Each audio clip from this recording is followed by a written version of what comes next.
Hey everyone, welcome back to another YouTube video. Today I just wanted to go over the vaccine that I found for coronavirus.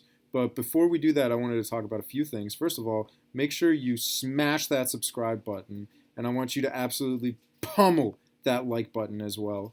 And check back for weekly content.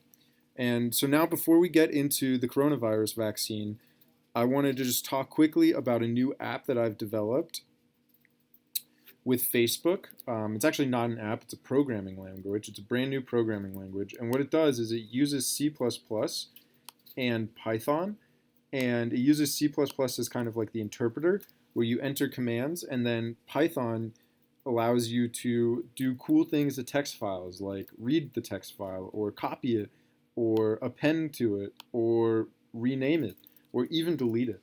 So the way it essentially works is there's this main function in the C++ file, and it will get your working directory, it'll get the file name that you used, it'll check that the file exists, and then while you want the programming language to run or the interpreter to run, what it does is it checks that the command you've just entered is valid, and if it's not, it doesn't do anything, but if it is, it will then, if the command is something that requires further information, it'll take that further information and then use Python to actually execute those commands.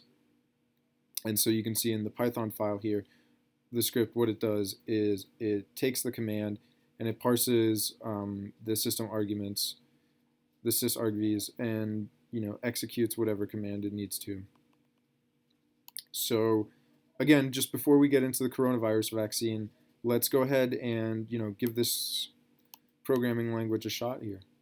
So we'll enter the file name now. You can see I have this testing.txt file with these with